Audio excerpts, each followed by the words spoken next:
বুঝলা দিনে একলা ঘরে থাকে না তুমি, কাছে যাব কবে পাবো ওগো তোমার নিমন্ত্রণ। এতক্ষণে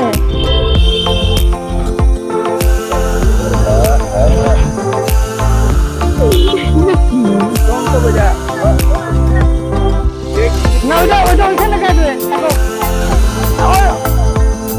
মুখ ফুটে না। চলো আসো বিড়ি খাওয়ার কাছে লাইটার থাকে।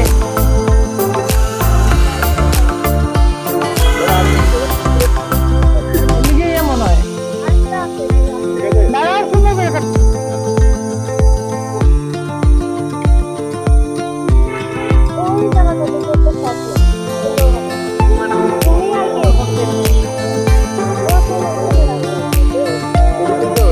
আরে তো তুমি এরকম করলে তো বুঝি পারো।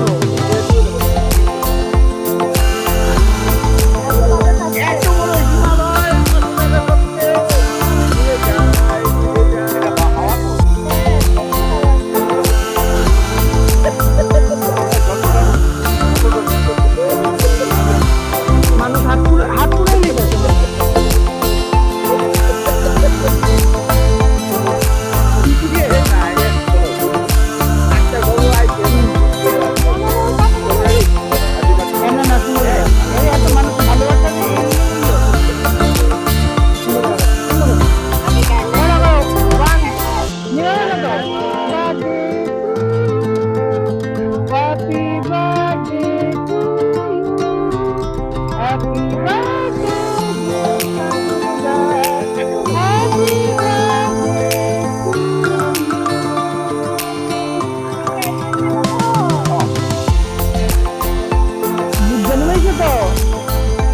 বাতি নিতে গেল নাও কাটো দাও শঙ্কর দাঁড়ে দাও। দাদা গো দাদা, এত বড় দাদা।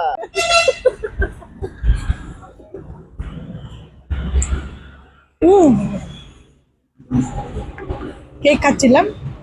আজকে আমরা একটা বিশেষ কাজে এখানে এসেছি। সঙ্গে যেই সেলিব্রেশনটা আমরা করছি সেটা হলো শর্মাদার জন্মদিন। কি শর্মা? কি শর্মা? কে সেই শর্মা? কি শর্মা? অপশন দে, অপশন দে। আরে রোহিত শর্মা? না না, শান্তনু শর্মা। কপিল শর্মা? ও শান্তনু শর্মা, মানে কে শান্তনু শর্মা? শান্তনু শর্মা, আশিকতার শান্তনুদার জন্মদিন সবাই আমরা জানি। তো এই লোকটার জন্মদিনটা আমরা কোনোভাবে মিস করতে চাই না। সবার প্রিয়, আমাদের সবার প্রিয়, ছোট বড় সবার, সব জেনারেশনের প্রিয়। আমরা সবাই এখানে এসেছি ওনার জন্মদিন সেলিব্রেশন করতে। আমার পাশে গীতাঞ্জলি আর সমর্পণ। আমি স্যামডাকে, কিন্তু ওর নাম সমর্পণ।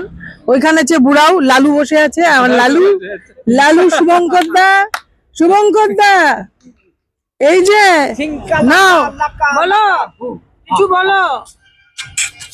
এবার আমাদের সবার প্রিয় একজন ব্যক্তিত্ব, আমার কাছে লালু ভাই। হ্যাঁ, আপনি আপনার কাছে জানতে চাইবো, আমাদের সবার প্রিয় শান্তনু আঙ্কেল, আমি শান্তনু আঙ্কেল ডাকি, কেউ শান্তনু দাদা ডাকি, তো ওনার ব্যাপারে আপনি যেহেতু ওনার বড় ভাই, সেই হিসাবে আপনি একটা কথা বলুন।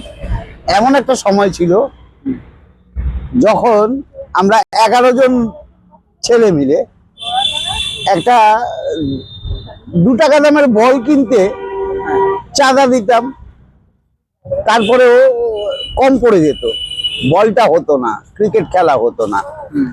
তো এবার আজকে সেই 11টা ছেলে এরকম 10-12টা বলের ফ্যাক্টরি তৈরি করতে পারে, কিন্তু সেই সময়টা তারা ফিরিয়ে আনতে পারে না। শান্তনু আমাদের সেই ধরনের ছোট্টবেলার বন্ধু যে আমাদের সঙ্গে ওই রকম বন্ধুত্বের পূর্ণ অন্তরঙ্গতা শেয়ার করেছে। আজকে আমরা প্রত্যেকেই নিজের নিজের বৃত্তে হয়তো উজ্জ্বল ভাস্বর, কিন্তু আমরা সেই সময়টা ফিরিয়ে আনতে পারছি না। আমরা সেই সময়টা সন্ধানে আছি। যদি কোনো রিক্সাওয়ালা বলে হ্যাঁ যে যাবেন নাকি, হ্যাঁ এবার আমি বলি নিয়ে যাবে আমাদের শৈশবে। নিয়ে যাবে আমাদের শৈশবে। না বাহ, বাহ, বাহ, না, বাহ। আমি অন্তত পারবো না, এই জন্মে আর পারবো না। শান্তনু, আমরা যতই 60, 66, 70 যাই পেরোই না কেন, যতই হই না 72 বুড়ো, আমরা কিন্তু সেই 6, 7, 8, 9, 10-এর ছেলেপিলে গুলো আমাদের মধ্যে সেই শৈশবটা দেখতে পাও? নিশ্চয়ই পাই। দেখে এবার কি করতে মনে হবে। হয় যে মানে এই ছেলেগুলো পারবে নতুন কিছু করতে, নাকি না। সেই আগের পুরোনো দিনগুলো? এখন যে কৃত্রিম প্রযুক্তি এসছে তা দিয়ে অন্তত ভুলিয়ে দেওয়ার চেষ্টা চলছে। হ্যাঁ এখন একটা দু রকমের পৃথিবী, হ্যাঁ, একটা হচ্ছে রিয়েল পৃথিবী, একটা- একটা হচ্ছে ভার্চুয়াল পৃথিবী। একটা রিল পৃথিবী, একটা রিয়েল পৃথিবী। রিল পৃথিবী বা রিয়েল পৃথিবীর সঙ্গে রিল পৃথিবীর তফাৎটা হচ্ছে এই, একটা যে জিনিস দেখা যায় সেটা কল্পনাতে আছে, কল্পনা দেয়। কিন্তু বাস্তবে অনেক কঠিন লড়াই। সেই লড়াইয়ে নতুন রিল প্রজন্ম পৃথিবী কি পারবে মনে হয়? পারবে, নিশ্চয়ই পারবে। আপনি কি সেই বিশ্বাস মানুষ মনে করেন? মানুষ 60 লক্ষ বছর ধরে মানুষ হওয়ার চেষ্টা করেছে, পেরেছে? আর এটুকুনি ভুল, এটুকুনি মানুষ পারবে না জয় করতে? নিশ্চয়ই পারবে, একদম আমার দৃঢ় বিশ্বাস পারবে। মানুষই পারবে এই নিজের এই ত্রুটিটাকে সংশোধন করে নিতে।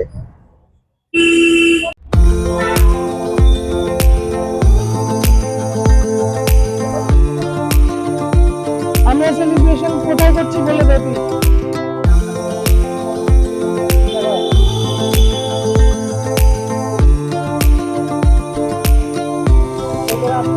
ওই টাইমের জন্মদিন, শুভ জন্মদিন করবে। Happy birthday।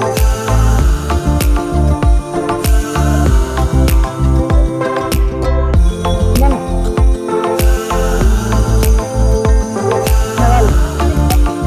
আরেকটা কেক আছে গীতাঞ্জলির কেক, এবার গীতাঞ্জলির কেক আলাদা করে হয়।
জিজ্ঞেস করা ছিল হচ্ছে কি আজকে তো শান্তনু, হ্যাঁ আজকে তো শান্তনু আঙ্কেলের জন্মদিন।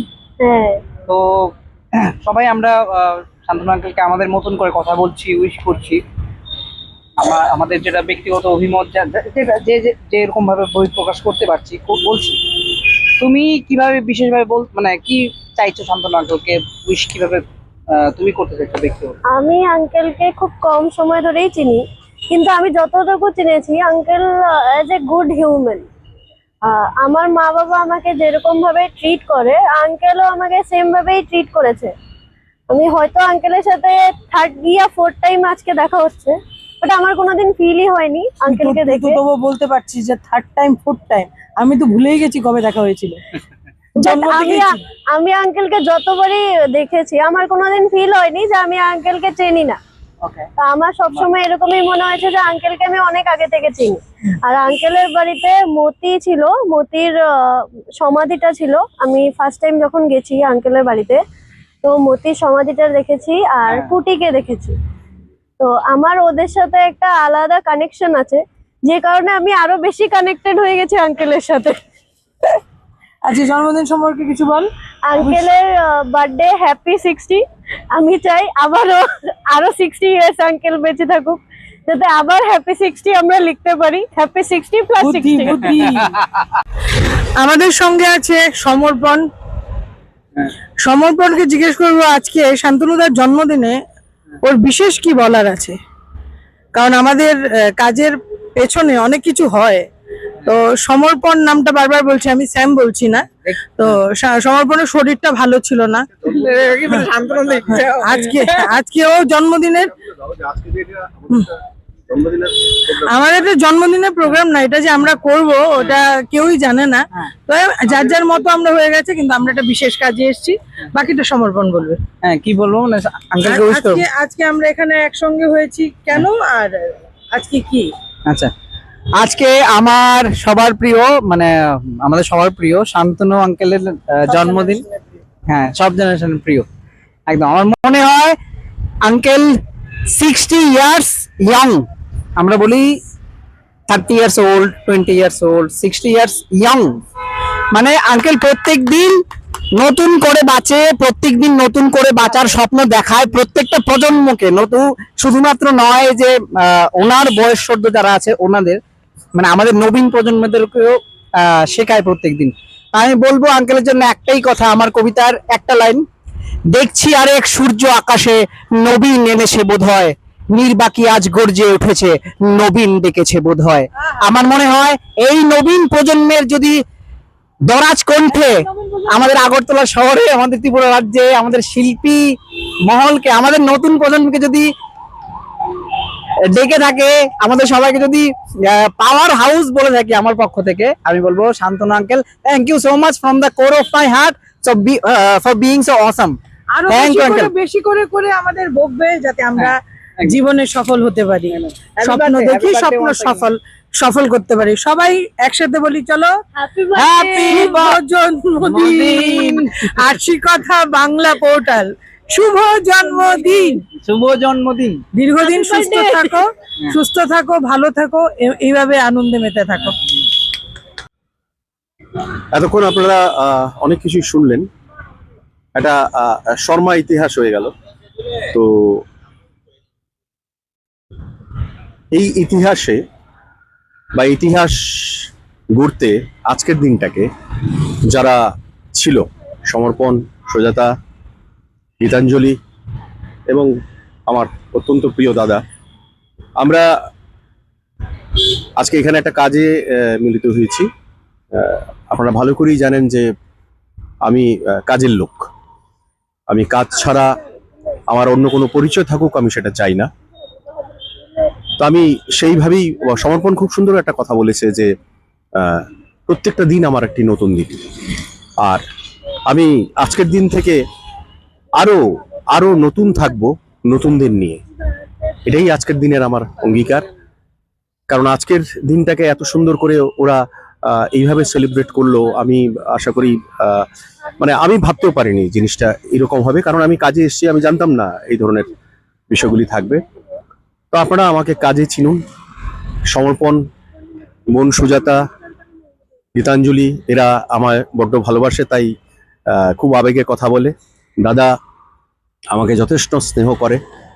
আর আপনারা আপনারা সকলে, আজকে আমি যা তা আপনাদের কারণেই হয়েছে। আপনাদের কথা ভেবে ভেবে নতুন নতুন স্বপ্ন আমি প্রতিদিন দেখি, আর সেই স্বপ্ন বাস্তবায়নে আমি এদের সবাইকে নিয়ে মাঠে নামি। আমি যাতে মাঠে থাকতে পারি, সুস্থ থাকতে পারি, তাহলে সংখ্যাটা 60-এর জায়গায় 06 হয়ে যাবে। সেই 06-এ থেকে আবার শুরু হলো আজকের থেকে। আপনারা সকলের সঙ্গে থাকবেন, এটাই আমি চাই। সময় দিলাম 7 দিনের মধ্যে অবজারভেশন আমার কাছে এনে পৌঁছবি। অবজারভেশন কি? একটা বাসের পেছনের সিটে চোখ বন্ধ করে বসবি, হ্যাঁ শুধু দেখবি, হ্যাঁ শুনবি, হ্যাঁ কিছু দেখবি না, কল্পনা করে নিবি নিজে নিজে যে মানুষ কিভাবে কথা বলে।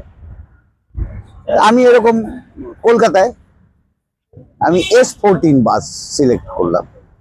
এটা গড়িয়া থেকে করুণাময়ী যায়। এটা সবাই শোনো। গড়িয়া থেকে করুণাময়ী যায় যখন, তো আমি উঠে একদম লাস্ট সিটে, ড্রাইভারের দিকের ওই লাস্ট সিট যেটা, ওই লাস্ট সিটে চোখ বন্ধ করে বসলাম। এবারে বাসটা গড়িয়াতে। আচ্ছা হ্যাঁ, কি হবা আমার বাপ, কোথেকে আসছো? হ্যাঁ আর বলে কে বলছে? কেউ একজন বলছে, আচ্ছা, বলছে। কনভারসেশন, দেয়ার কনভারসেশন। হ্যাঁ, তো আর বলনি, আমার মা আটটির থাকতে উঠিয়ে দিলে, আটটির থাকতে আমার মা উঠিয়ে দিলে। আটটির বেলায় বলছে যে তাড়াতাড়ি করে বেরোতে হবে। আমিও বেরিয়ে পড়লুম। হ্যাঁ বেরিয়ে দেখি, বললে তো তাড়াতাড়ি বেরোনোতে বাসটা পাওয়া গেছে, নাহলে ওই তুম না। তারপরে ও দাদা, বাসটা ছেড়ে দিয়েছে তখন, সম্ভবত গাঙ্গুলি বাগান বা রায়গড়, রামগড়, এই জায়গাতে পদ্মশ্রী সিনেমা হলটা পেরিয়ে গেছে। কবে আসলেন? আর এই তো পরশুদিন আসছি। বলে দেশের টিকা? না না না না, হ্যাঁ। এখন কি আর দেশে সেরকম ভাবে যেমন যায়, আগের সেই দিনও নাই। হ্যাঁ, হ্যাঁ? আগের সেই মাটির দিন, গন্ধ পাওয়া যায় বাসায়। আগের সেই দিনও নাই। হ্যাঁ। আর দেখো কি কাণ্ড, এই ইউনিভার্সিটির সামনে এগুলো কি, এরা সব কি জন্ম করছে? বলে হোক করো, হোক করো, কি কাণ্ড, হোক করো। তারপর আর বলো না বাছা, বাসটা তখন সানি পার্কের সামনে, গড়িয়াহাট পেরিয়ে গেছে, বালিগঞ্জ। আর বলো না বাছা, যা চলছে না, এভাবে চললে আর বেশি দিন আমরা টিকবো না। মানে এ তো শুনেই আসছি, আপনার কাছে তো কোনোদিনও ভালো কথা শুনলাম না, শুধু হতাশা আর হতাশা। বলে না, এই হতাশার মাঝেই বেঁচে আছি আমরা। अच्छा क्यों दादा आपको दरियाब करने से भी नहीं मिलता, कहाँ रहते हैं? दरियाब करने से भी नहीं। बास এখন রাজা বাজার, এন্টালি বেরিয়ে গল্প তো হচ্ছে কিন্তু। হ্যাঁ, बास এখন রাজা বাজার। फ्रेम टू दरिया आप कैसे मिलेगा भाई? ओ ऐसे तो बहुत परेशान हूँ मैं, इसीलिए नहीं मिलता। তো আর বলো না দাদা, যা একটা অবস্থা চলছে, একটা ছেটকুড়ির দাম 52 টাকা 63 পয়সা। হ্যাঁ, সালা টাকা পয়সা এখন দাম রইবে না, বুঝলে? বাস মানিকতলায়, বাস মানিকতলায়। এরপর শোনা গেল চাকরি করছি, চাকরি করছি, এবেলা ওবেলা যা তা অবস্থা। মানে আমি সল্ট লেকে ঢুকে পড়েছি, আমরা সিএ ব্লক, সিবি ব্লক, এরকম সিএ ব্লকের সামনে দিয়ে বেরিয়ে যাচ্ছি, বিবেকানন্দ আবাসনের সামনে। বাসটা যখন পৌঁছলো তখন আমি ক্লান্ত। এইটুকুনি সময়ের মধ্যে মোটামুটি কলকাতা আমাদের ইয়েতে দেখা বা শোনা শোনার মধ্যে দিয়ে দেখা হয়ে গেল। দেখা হয়ে গেল। আহা